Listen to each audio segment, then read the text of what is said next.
Donc, je tenais tout d'abord à vous remercier tous d'être présents aujourd'hui. En premier lieu, merci à toi, Salman, de nous accompagner sur ce retour d'expérience rouge-gorge dans l'utilisation de Tableau Software. Merci à En vous. termes de participants, donc du coup, Salman, Stéphane Lambin, qui est en charge du pôle innovation, et moi-même, donc en charge de la partie commerciale retail chez Synergie France. On va structurer ce webinar en 3 parties. La première partie concernera la présentation de Synergie France, qui on est, qu'est-ce qu'on fait. La deuxième partie concernera du coup le retour d'expérience de Rouge-Gorge au travers de la dynamique du projet, les apports fonctionnels pour les métiers et une présentation des use cases auxquels a répondu Tableau. Et enfin, on fera une brève présentation de la solution avec Stéphane. Pour nous aider à travailler, à améliorer nos webinars, on vous enverra un questionnaire de satisfaction.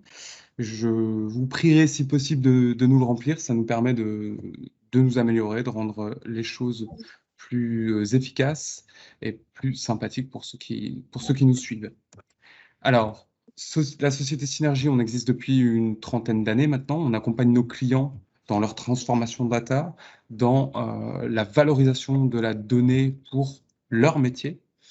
Donc, on a 2 agences, une sur Lille, une sur Paris, avec un centre de service managé qui nous sert pour accompagner nos clients dans leurs projets ou pour le maintien en conditions opérationnelles des plateformes chez nos clients. On a des partenariats très étroits avec des éditeurs innovants sur 4 piliers d'expertise majeure, la data analyse, comment je récupère les données, quelle que soit leur provenance, on-premise, cloud, comment je vais venir les stocker à un seul et même endroit afin de les mettre à disposition de mes métiers. Donc, on va travailler avec principalement 2 partenaires, Talent, Snowflake. La partie data analyse qui nous réunit aujourd'hui, ou comment je vais redonner de l'autonomie à mes métiers pour qu'ils puissent piloter efficacement leur activité. Et on verra quel est l'apport de Tableau sur ce domaine-là. Ensuite, la partie data science avec un partenariat DataIQ et l'aspect data gouvernance avec Meta Analysis pour lequel nous sommes éditeurs. Le partenariat avec Tableau Software est vieux de maintenant quelques années, environ 5-6 ans. Comment on accompagne nos clients? On va accompagner nos clients sur toute la partie installation, paramétrage de la plateforme Tableau, de la plateforme Tableau Embedded. On va également accompagner nos clients dans une migration technologique. J'ai une solution data qui est un peu vieillissante, qui ne répond plus à tous mes besoins. Comment je fais soit pour la compléter, soit pour la remplacer avec Tableau.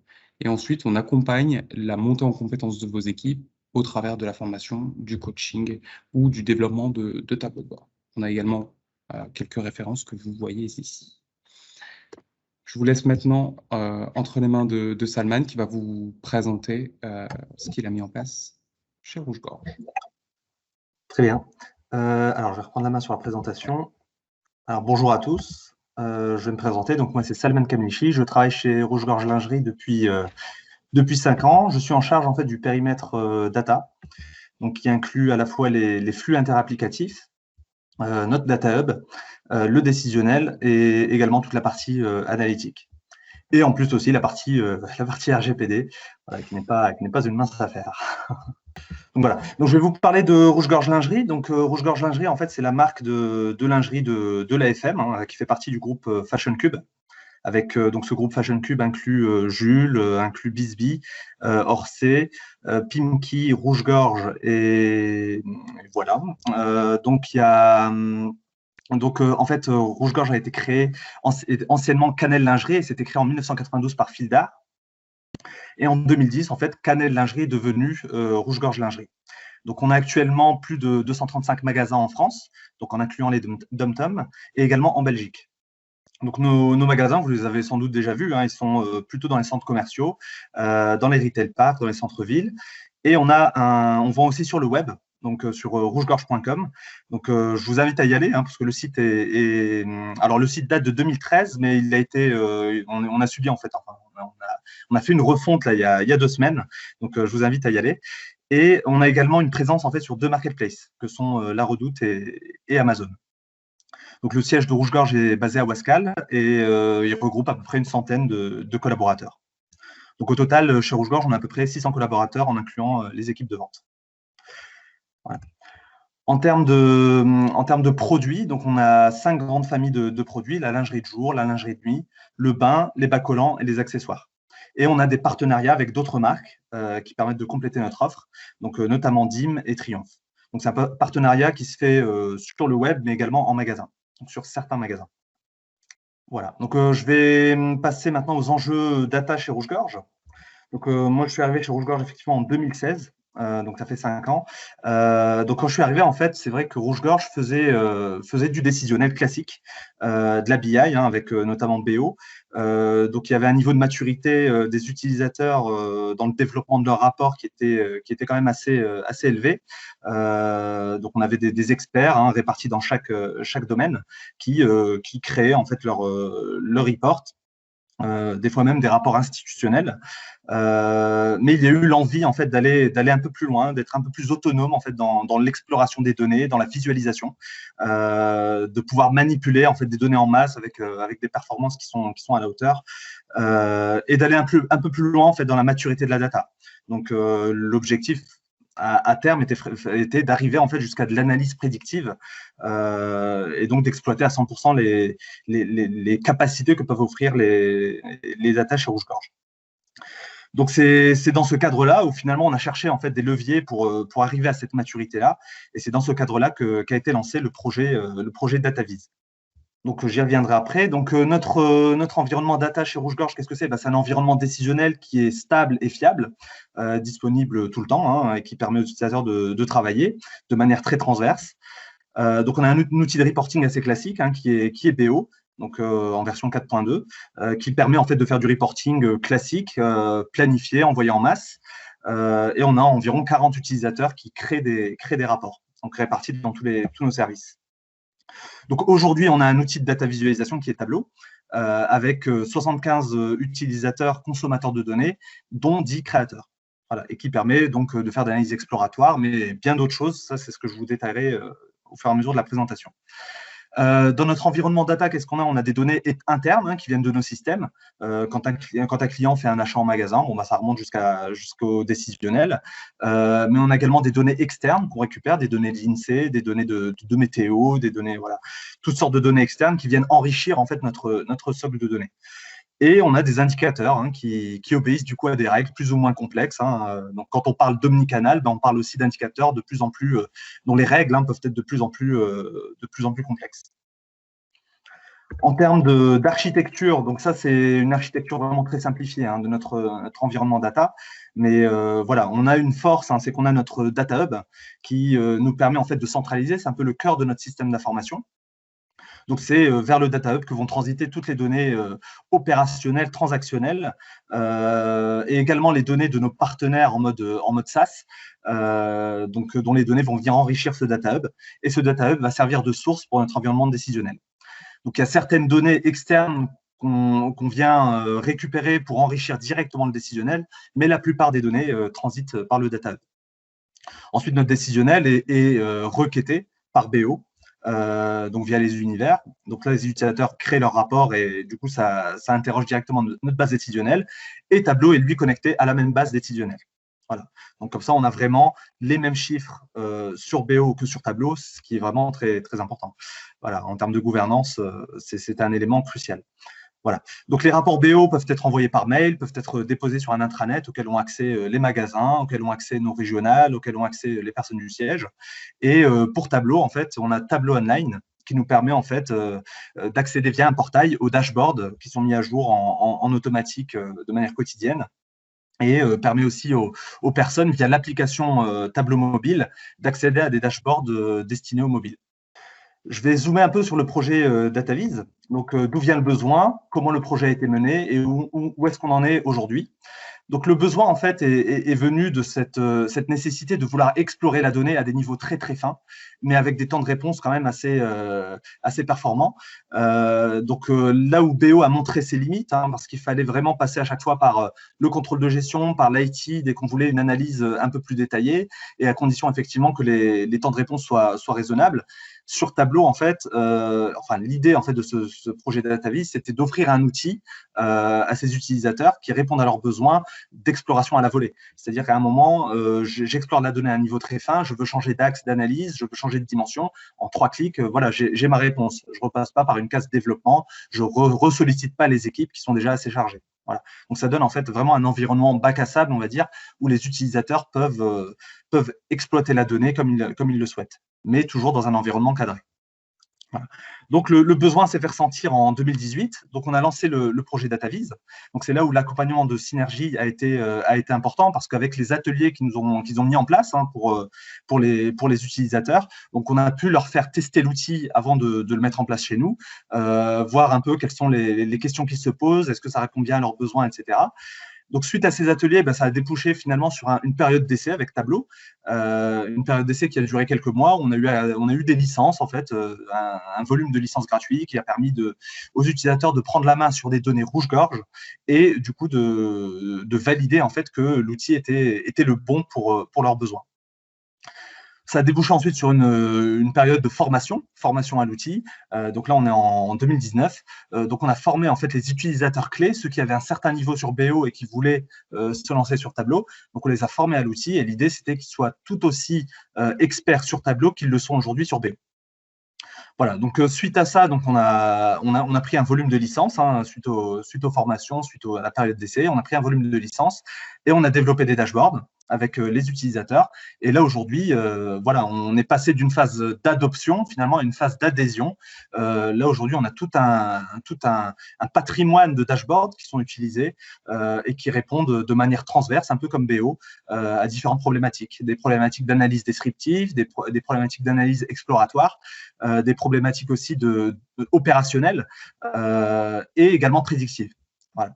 Donc aujourd'hui, clairement, c'est un outil qui s'est bien installé dans l'environnement rouge-gorge et qui a trouvé vraiment sa complémentarité avec BO. Aujourd'hui, quand un utilisateur veut répondre à un besoin, il se pose la question, est-ce que c'est mieux de le développer sur BO ou est-ce que c'est mieux de le développer sur Tableau? Et en fait, de par son expérience et de par les clés qu'on lui donne, il sait choisir le bon outil. Donc, on va parler des cas d'usage. Donc, comme j'ai dit, les cas d'usage sont multiples. On répond à des besoins sur le commerce, sur le réseau, également sur la partie développement, notamment grâce aux notions de cartographie, ça je vous le montrerai tout à l'heure. Également sur la partie produit, où là, on a atteint en fait des personnes qui étaient consommatrices passives de reporting. Là, maintenant, elles deviennent consommatrices actives de dashboard. Et elles sont vraiment devenues très data-driven dans leurs décisions au quotidien. Et l'autre périmètre aussi qui a été couvert, c'est le web. Donc là, avec diverses applications qu'on a mis à disposition et qui leur permettent de faire un suivi en temps réel, de faire un suivi vraiment très détaillé de l'activité sur le web et également des leviers opérationnels dont ils disposent. Donc, je vais détailler quelques cas d'usage. C'est des exemples de choses qu'on a pu développer depuis la mise en place de Tableau et qui répondent à des besoins, qui ont des apports business clairs et visibles. Donc, c'est un des principaux dashboards qui est très utilisé par nos régionales. Donc, c'est un dashboard en fait de suivi des performances du réseau, de suivi omnicanal. Voilà. Donc, qui est mis à jour tous les jours, qui permet de suivre donc la destination, comme j'ai dit, des responsables de région et du siège aussi, parce qu'il permet aussi d'avoir une vision globale de l'activité du réseau. Donc, il reprend en fait l'ensemble des principaux KPI qui servent au régional et également au siège.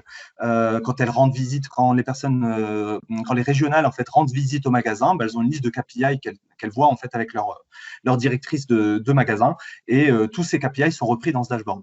Donc, on parle de chiffre d'affaires omnicanal. Donc, c'est le chiffre d'affaires omnicanal, c'est le chiffre d'affaires des magasins auxquels on additionne en fait une contribution web. Donc, ça fait un chiffre d'affaires global qui reprend leur chiffre d'affaires caisse, mais également leur contribution au chiffre d'affaires du web. Le panier moyen, l'indice de vente, le taux de transformation, le NPS et bien d'autres indicateurs qui leur permettent en fait de suivre leur performance.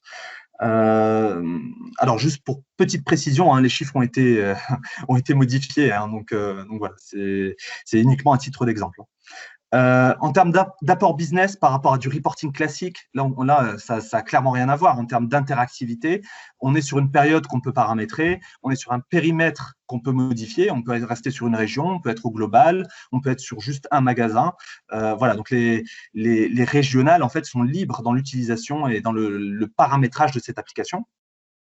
Elles peuvent choisir même le KPI sur lequel elles souhaitent zoomer. Finalement, si elles veulent par exemple analyser avec précision le taux de transformation, elles peuvent zoomer dessus et se comparer par rapport à un autre magasin. Voilà, donc il est vraiment utilisé en fait pour les visiteurs de magasin comme support d'échange en fait entre la régionale et la responsable de magasin. Voilà. Ce qui est intéressant aussi, c'est le gain de productivité. C'est-à-dire que pour un dashboard comme ça, ça remplace quand même un certain nombre de reports qui étaient faits sur BO et qui étaient plutôt figés. Et en plus, ça casse un peu les échanges finalement avec le contrôle de gestion. Parce que pour modifier un paramètre dans un rapport BO, vu que les régionales n'étaient pas maîtres de ces changements, elles étaient obligées de passer par le contrôle de gestion, peut-être des fois par l'informatique, pour pouvoir appliquer des modifications. Donc, ça prend du temps, ça ne répond pas tout de suite à la question, alors que là, elles sont libres de changer les paramètres comme elles le souhaitent et d'avoir les réponses tout de suite. En fait, pendant la visite, elles ont les réponses à toutes leurs questions. Voilà. Donc, ça, c'est les principaux gains, en tout cas, de ce dashboard. Et tout à l'heure, je vous ferai une démo et vous pourrez voir par vous-même, effectivement, l'interactivité de ce dashboard et les gains que ça peut générer. L'autre cas d'usage, j'en ai parlé tout à l'heure brièvement, c'est la cartographie. Ça, c'est clairement quelque chose sur lequel BO n'excellait pas.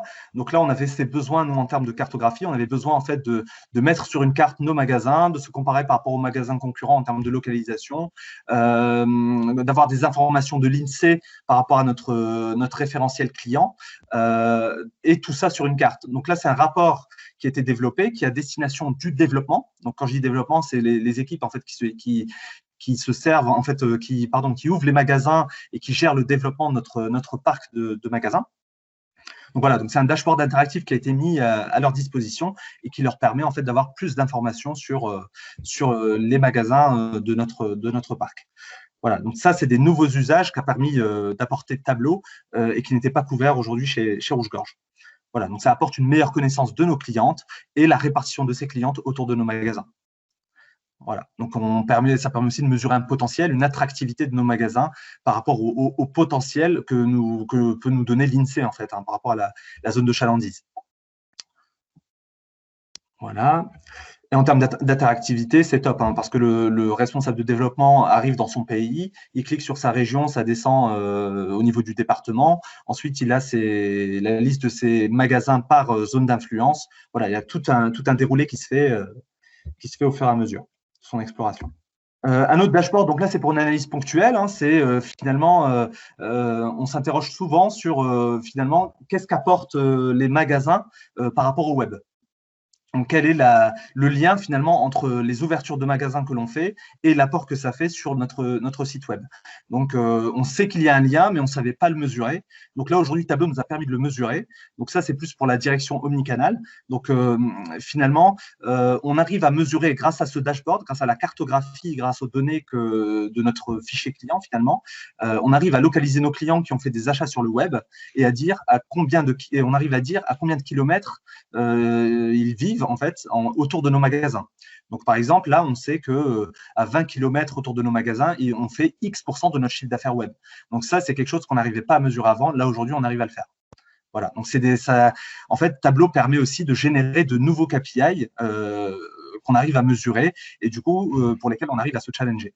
Voilà. Et tout ça, c'est paramétrable. C'est-à-dire que si demain, je veux mesurer 30 km autour de mon magasin ou 10 km, c'est juste un petit paramètre à changer et j'ai la réponse tout de suite. Les autres cas d'usage, donc c'est les applications mobiles. Donc ça, c'est vraiment un plus de Tableau. C'est toute la partie mobile, chose qu'on ne faisait pas jusqu'à présent. Donc là, aujourd'hui, on a développé en fait des applis mobiles qui permettent de suivre en temps réel le chiffre d'affaires de nos magasins. Le chiffre d'affaires de notre site web, en croisant ça avec d'autres informations présentes dans notre système d'infos. Donc, ça permet d'animer au quotidien les équipes magasins, ça permet d'animer au quotidien les équipes web, ça apporte aussi de l'excellence opérationnelle. Donc, en fait, par exemple, dès qu'on va détecter une anomalie de remontée de chiffres ou une anomalie au niveau du web, hein, par exemple, on utilise le Ship from Store, cette appli-là, par exemple, nous permet de détecter en fait s'il y a une anomalie à ce niveau-là et de réagir tout de suite.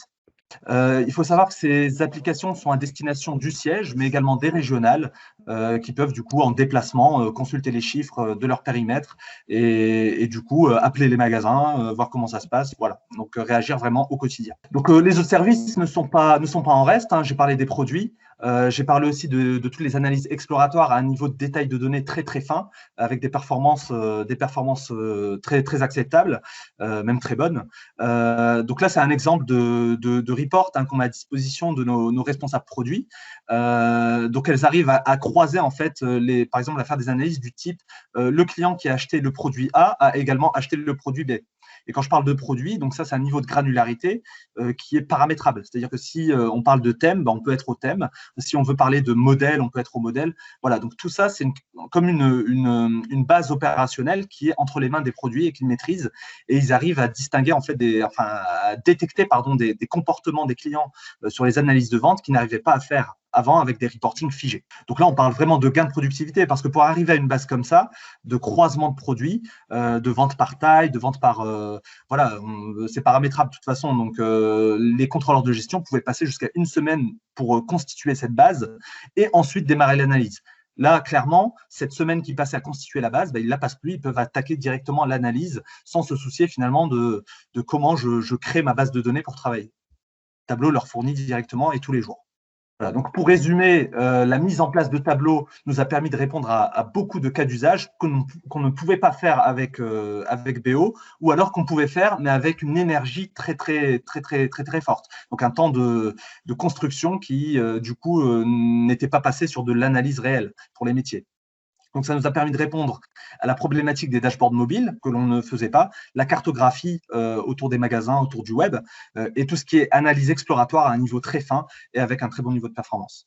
Donc, ce qui est bien, c'est ce qu'on constate, en tout cas depuis la mise en place de Tableau, c'est que les utilisateurs deviennent de plus en plus acteurs dans l'utilisation de la data. Ça, clairement, ils sont demandeurs. Là, ce qu'il faut après, c'est aussi suivre la demande, mais voilà, c'est plutôt bon signe, hein. Plus ils sont demandeurs, finalement, et plus ils ont compris l'intérêt stratégique de ce type d'outils. On a des gains de productivité, clairement, donc notamment au niveau des contrôleurs de gestion, sur certaines demandes qui n'ont plus à réaliser parce que finalement l'utilisateur final est réellement autonome dans un environnement cadré.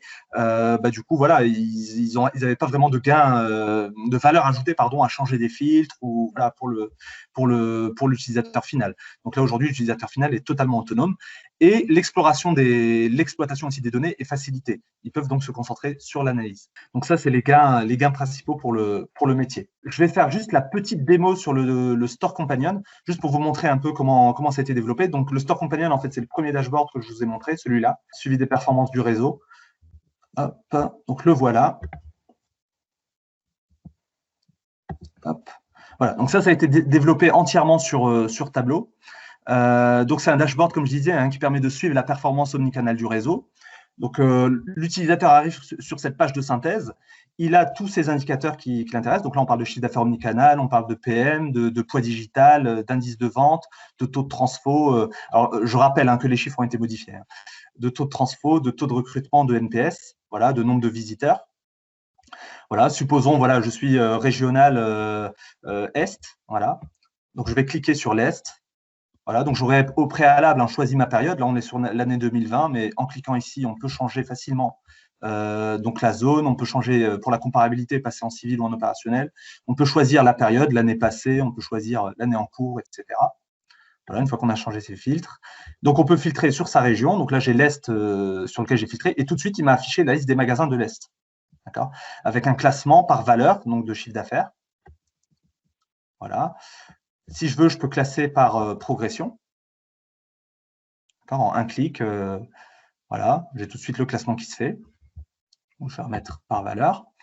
Et si je veux voilà, faire une analyse précise sur un magasin, je me dis, par exemple, Dijon.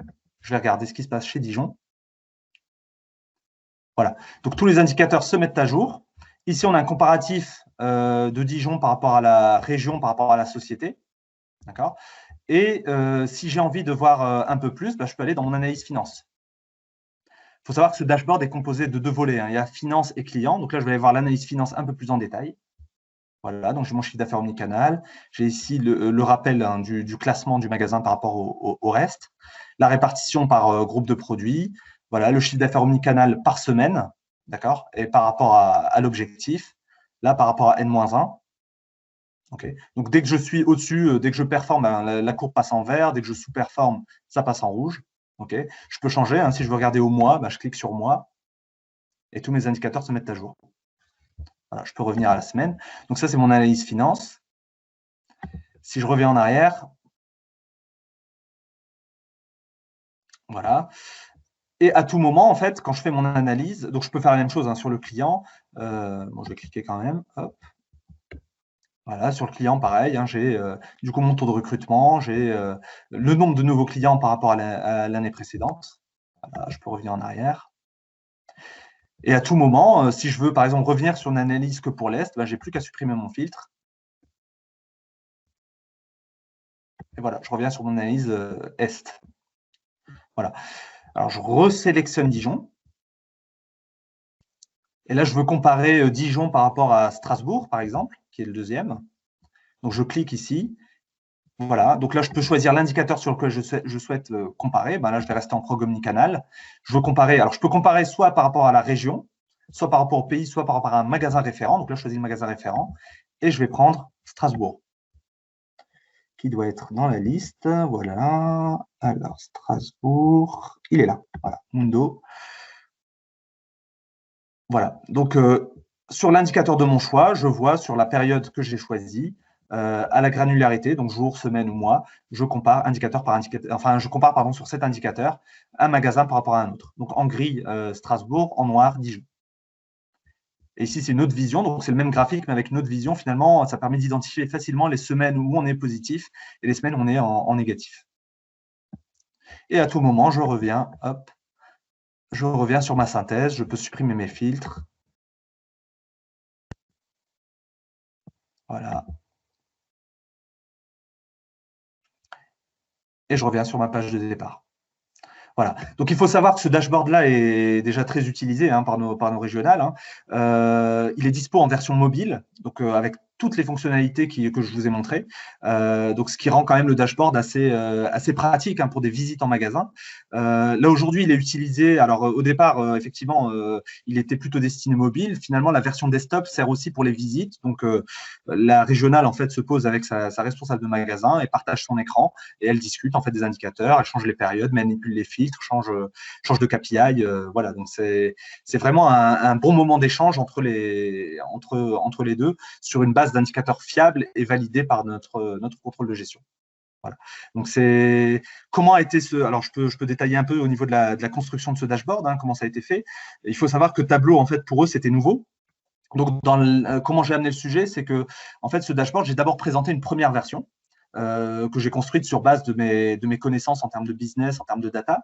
Il y a eu une forte adhésion à ce dashboard. Je les ai laissés l'utiliser tel que je l'avais construit pendant 2 mois. Et on a listé ensemble toutes les évolutions qu'elles souhaitaient. Et donc, on est passé ensuite sur une V2 qui reprenait en fait l'ensemble de leurs évolutions demandées. Donc, on était vraiment sur un produit avec des versions. Et du coup, il y avait une concertation entre les régionales pour finalement savoir quelles évolutions on mettait en place et qu'est-ce qui était prioritaire par rapport à autre chose. Donc là, aujourd'hui, on est en V2, on va passer bientôt en V3 avec de nouvelles évolutions. Mais voilà, c'est un produit qui vit, c'est un produit co-construit avec les régionales et qui du coup remporte une forte adhésion et a permis en fait en tout cas de remplacer un certain nombre de rapports BO et à apporter de l'interactivité que nos régionales ne connaissaient pas jusqu'alors. Voilà pour la démo. Alors, quelles sont les prochaines étapes sur Tableau? Donc, l'idée, c'est de poursuivre en fait le développement de Tableau chez Rouge-Gorge. Vous avez vu qu'on a développé des choses pour un certain nombre de services. L'idée, c'est de continuer à former, de continuer à accompagner, de permettre aussi aux contrôleurs de gestion d'être de plus en plus maîtrisants sur Tableau, tels qu'ils le sont aujourd'hui sur BO. Donc là, aujourd'hui, il y a effectivement des métiers qu'on ne couvre pas. C'est notamment tout ce qui est appro, tout ce qui est logistique, tout ce qui est IT. Et l'idée, c'est de faire évoluer ces services-là vers la data vis. Et la prochaine étape aussi, c'est comme on fait partie d'un groupe qui est Fashion Cube, c'est de partager cette expérience avec les autres enseignes de Fashion Cube et pourquoi pas travailler avec Tableau à un niveau global groupe. Voilà pour moi. Je vous remercie pour votre attention.